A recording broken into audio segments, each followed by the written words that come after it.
Olá, nono ano, tudo bem com vocês? Vim aqui hoje para falar para vocês sobre a Revolução Russa, do capítulo 6 aí da apostila 2, tá bom? Então, na última aula nós vimos gravada aqui, né, a Primeira Guerra Mundial, e a Revolução Russa, ela vai acontecer em determinado momento contemporâneo à Primeira Guerra Mundial. Então, tem tudo a ver aí esses dois conteúdos. E para a gente entender a Revolução, como sempre, a gente precisa entender como estava a Rússia antes da Revolução. O que estava acontecendo que levou a acontecer isso, né? A primeira Revolução Socialista da história, a primeira vez que um país se torna socialista de verdade. Nós tivemos aí uma primeira experiência socialista que foi a Comuna de Paris, no século XIX, mas aqui ela vai se tornar socialista de fato, tá? Então, primeira coisa, atraso. 85% da população era de camponeses. E pensa, num território aqui, ó, igual o mapa tá mostrando, desse tamanho, onde 85% da população era camponês, bem complexo. Já dá pra gente pensar, né, pensando assim que isso é no século XX, tá? Então, é o comecinho do século XX que a gente tá falando, que a Rússia ainda tem 85% da sua população no campo, certo? Bom, pouquíssimas indústrias, tá? Pouquíssimas mesmo. Eram só em alguns territórios que nós tínhamos indústrias, como Moscou e São Petersburgo. E essas poucas indústrias, elas tinham um ambiente completamente insalubre, ou seja, péssimas condições de trabalho, baixos salários, longas jornadas de trabalho. Então, as condições não eram boas, não eram agradáveis. E, de novo, estamos falando sobre o começo do século XX, tá? Porque essas condições, a Rússia, nesse período, é muito semelhante como estava a Inglaterra antes da primeira Revolução Industrial, né? Então, passa-se aí quase 2 séculos e ela ainda tá, né, nessas questões que a Inglaterra já estava superando fazia bastante tempo, certo? Bom, outra coisa é que era um regime czarista, tá? Era um czar, que era o rei, que estava no poder, e ele tinha um poder autoritário e absoluto. E esse czar, ele tinha o apoio do exército e da igreja ortodoxa, tá? Do exército que desarticulava qualquer organização que fosse contra o rei, e da igreja que recebia dinheiro para isso, né? Para ter aí a parceria com o czar, tá? Então, aqui nós temos, né, o Império Russo antes de 1917, aqui mostra, né, São Petersburgo e Moscou, que eram os lugares onde tinha a indústria, e o resto era praticamente agrário, tá? E aí no finalzinho do século XIX e começo do século XX, nós vamos ter os grupos de oposição ao czar, tá? Então, em 1898, a gente vai ter formado o Partido Operário Social Democrata Russo, e a sigla, né, POSDR. E em 1903, esse partido, ele vai se fragmentar em 2. E essa divisão é muito importante. Nós temos aí que entender quem eram os bolcheviques, quem eram os mencheviques, para seguir aí com a matéria, né, e entender a Revolução Russa. Então, os bolcheviques, eles tinham como líder o Lenin, guardem esse nome é muito importante, e eles eram inspirados na ideia de Marx e Engels, né, no Manifesto do Partido Comunista, que foi os dois que escreveram, e no Capital de Marx. Porém, o Marx e o Engels, eles falavam que os operários fariam uma revolução socialista. Aqui os bolcheviques, eles acreditam que não daria, porque a Rússia, a sua maioria é camponesa. Então, eles vão aí, não vão na linha de Marx, e eles falam que pode ter a união entre os camponeses e os operários para conquistar o poder. Tanto que o símbolo vai ser aqui, ó, a foice e o martelo, que faz parte da bandeira da União Soviética, que é a união do camponês e do operário, né? A foice com o camponês, o martelo com o operário, certo? Então, eles pulariam algumas etapas de Marx para poder estabelecer o socialismo direto. Já os mencheviques, eles eram mais moderados, tá? E eles defendiam uma aliança entre os operários e a burguesia. Eles já iam mais da visão de Marx nesse aspecto. E juntos derrubariam o czarismo. Então, eles seguiriam as etapas de Marx até o socialismo, certo? Bom, em 1905, nós temos o final aí da Guerra Russo-Japonesa, onde a Rússia perde, tá? tá? Então imagina um território tão grande quanto a Rússia perder para um território tão pequeno do que o Japão. Claro que isso não diz nada se tiver mais tecnologia para guerra e tal, e foi realmente isso que aconteceu, o Japão saiu na frente. E a Rússia perde, porém os russos ficam indignados com isso, e toda guerra traz enfraquecimento da economia, né? Porque precisa reconstruir, precisa de N coisas para você voltar ao normal após uma guerra. E em 1905, em janeiro, alguns trabalhadores, eles organizam em São Petersburgo uma manifestação. Nessa manifestação, eles queriam redução de jornada de trabalho para 8 horas, salário mínimo, melhores condições de trabalho, tá? E eles queriam também que criassem uma assembleia legislativa, que tivesse aí esse outro poder além do poder do czar. Porém, estava super pacífico até que eles chegam no Palácio do Inverno, que tem aqui a imagem, né? Quando eles chegam no Palácio do Inverno, que era onde tinha o czar Nicolau II, onde ele estava, o czar, ele manda as tropas dele massacrar a população. E esse dia foi conhecido como Domingo Sangrento. Na imagem nós mostramos, né, aqui como que é. Então, muitas pessoas morreram nesse Domingo Sangrento por estarem numa passeata pacífica, né, pedindo aí melhorias no trabalho. No mesmo ano, em outubro de 1905, uma greve geral de operários paralisou a Rússia. Tá? Então, eles pararam mesmo, até porque eles, desde janeiro de 1905, eles já estavam indignados com o que aconteceu aí no dia do Domingo Sangrento. O czar, ele começa a ficar com medo dessas manifestações, porque uma greve geral, onde realmente para a Rússia, ele não teve como controlar. Não adianta simplesmente mandar as tropas, né? E ele pega e anuncia que vai ter eleições para uma Duma. Duma, aqui, que seria uma espécie de parlamento, tá? E os partidos políticos que eu falei, os mencheviques, os bolcheviques, que ele tinha colocado na ilegalidade, ele acaba colocando como legal. Tira da ilegalidade esses partidos. Também tem um partido liberal que chama KD, que ele também tira da ilegalidade, enfim. E a Rússia, então, ela vai se tornar uma monarquia constitucional. Mas, mesmo assim, mesmo sendo uma monarquia constitucional, com a Duma, que é o parlamento, o czar ainda tinha o poder sobre a imprensa, sobre a assessoria de imprensa, e também de poder dissolver a Duma quando e a hora que ele quisesse, certo? Bom, isso foi em 1905. Fica assim. Porém, em 1917, nós temos a Revolução de Fevereiro de 1917, porque foram duas no mesmo ano, tá? Seguinte, em 1914 começa a Primeira Guerra Mundial, nós vimos isso, a Rússia entra por toda aquela questão do pan-eslavismo, né? De terem matado Francisco Ferdinando, que era o príncipe herdeiro da Áustria-Hungria, né? Mataram ele na Bósnia, e a Bósnia seria um partido eslavo. Tudo isso faz com que a Rússia entre na Primeira Guerra Mundial, certo? Bom, a Rússia entra, porém não é bom, não é positivo, tá? Porque eles não tinham equipamentos básicos para estar nessa guerra. Então a população sofre com a guerra, enquanto está sofrendo fome, desemprego, e ainda tem que sustentar a guerra, mas não consegue, não dá conta disso.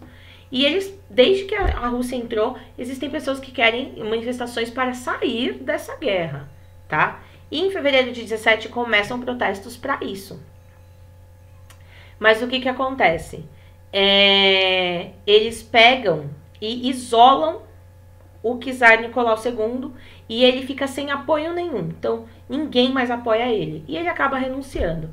Quem entra no poder? Inicialmente, em 17, quem entra no poder são os mencheviques, tá? Os mencheviques formam um governo provisório, junto com alguns liberais e alguns políticos mais conservadores da Duma. Mas eles não vão, né, tirar aí a Rússia da guerra, tá? Bom, nesse contexto também nós temos a criação dos sovietes, que é um conselho formado por representantes de trabalhadores eleitos democraticamente. Entre eles a gente tem um muito importante que é o Leon Trotsky. Também guarda esse nome que eu vou falar com vocês sobre ele, tá? Então, junto com os operários, os sovietes, os mencheviques, eles já pensavam em um socialismo no país. E não só tiraram o Nicolau, igual os mencheviques, esse governo provisório, propôs no começo. Então eles queriam já implantar o socialismo, né, direto. E os mencheviques queriam passar por todas as etapas antes disso acontecer. Bom, quem era o governante provisório seria o Kerensky, tá? Algumas coisas ele fez, como a adoção da jornada de 8 horas, o fim da censura de imprensa, a anistia de presos políticos, entre eles volta um cara que chama o Lenin, né, que eu falei, que é o bolchevique, que era o líder dos bolcheviques, mas ele não faz a retirada da Rússia da Primeira Guerra Mundial e também não faz a reforma agrária. Então são 2 pontos que a população pedia muito e que o Kerensky não cede, ele não faz.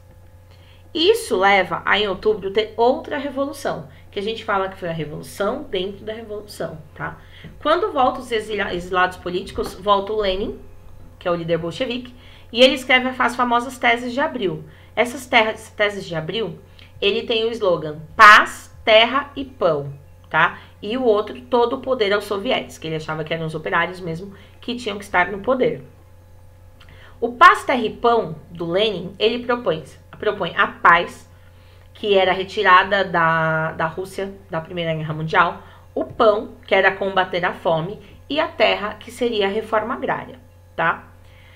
E quem vai apoiar muito Lenin é o Trotsky.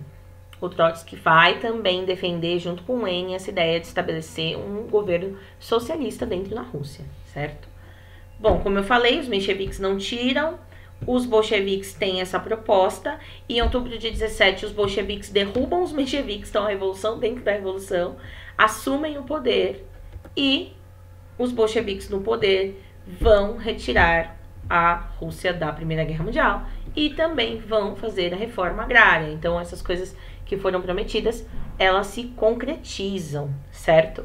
Então o Lenin se torna o primeiro presidente russo de fato, presidente, com esse título presidente, tá? E a Rússia passa a se chamar inicialmente República Soviética Russa.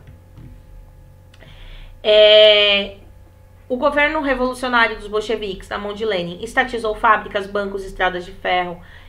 Tudo seria do Estado, não seria mais coisas privadas, tá? Confiscou o bem das igrejas, confiscou terras de nobres, fazendo para a reforma agrária, e tirou a Rússia da Primeira Guerra Mundial, assinando com a Alemanha o Tratado de Brest-Litovsk, aqui esse nomezinho aqui, ó, em russo, certo?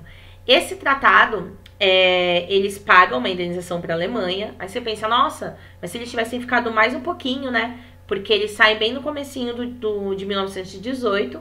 Em 1918 acaba a Primeira Guerra. Fala, nossa, se eles tivessem mais um pouquinho, eles tinham vencido.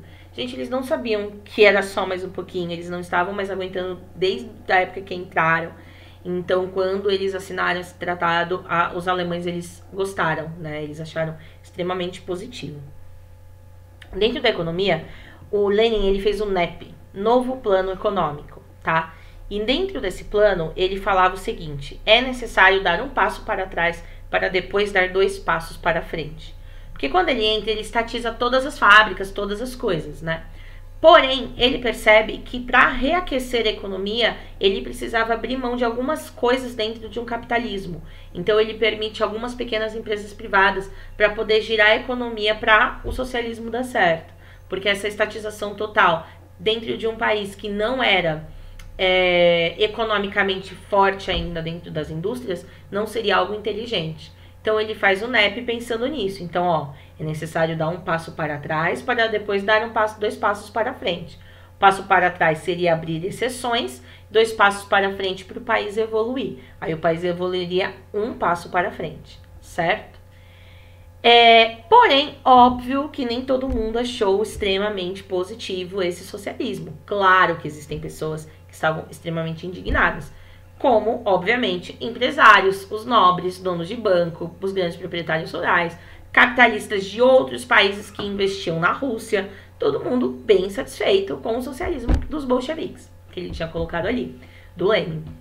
E eles tinham, então, passado pela Primeira Guerra Mundial, Revolução Russa, e aí eles entram em seguida numa guerra civil dentro do país, tá? Então, essa guerra civil começa em 21 e acaba em 24, que tem o Exército Branco contra o Exército Vermelho. O Exército Branco eram as pessoas que estavam insatisfeitas com os bolcheviques, com Lenin. Então, o exército contra-revolucionário, tá? Inclusive, algumas potências capitalistas ajudam, como Estados Unidos, Inglaterra, Japão e Canadá. E os bolcheviques, que eram o exército revolucionário, a favor de manter a revolução. Como eles tinham acabado de sair da guerra, inclusive esses países, alguns desses países, né, que eu citei, que estavam defendendo o exército contra-revolucionário, então o Exército Vermelho acaba vencendo. Não foi fácil, mas acaba vencendo em 1924.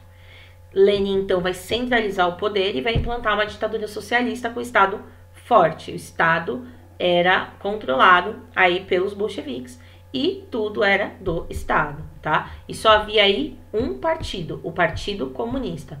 Todos os outros partidos foram colocados na ilegalidade. Aqui está a imagem de 3 pessoas extremamente importantes, que seria Trotsky, Stalin e Lenin.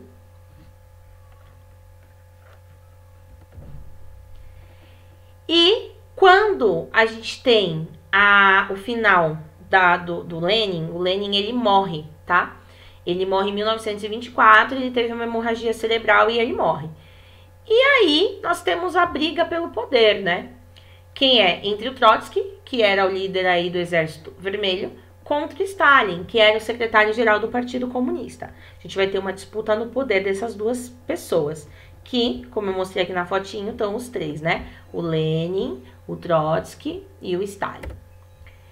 E o Stalin acaba vencendo e ele vai ficar no poder de 1924 até 1952, quando ele morre com um derrame, tá? Stalin foi um ditador extremamente autoritário. Ele chegou a eliminar seus opositores, entre eles o Trotsky, tá? Então, quando Stalin consegue entrar no poder, o Trotsky ele é enviado, ele foge, ele vai embora, ele é exilado. E ele vai fugir mesmo, né? E ele é morto no México a mando do Stalin. Então, várias pessoas foram mortas aí dentro da ditadura do Stalin, que foi realmente bem forte, né? Eu esqueci, em 1922 é que a Rússia passa a se chamar União das Repúblicas Socialistas Soviéticas, né? URSS, ainda na época do Lenin, certo? Bom, eu acho que é isso para a gente entender a Revolução Russa. É um assunto interessante e muito importante para a gente entender o século XX. Porque depois disso, nós vamos ter aí que entender a União Soviética para entender a Segunda Guerra Mundial, para entender a Guerra Fria, para entender os conflitos entre socialismo e capitalismo que vão dominar o século XX. Então, é uma matéria muito, muito importante, certo? Então, um beijo e até mais.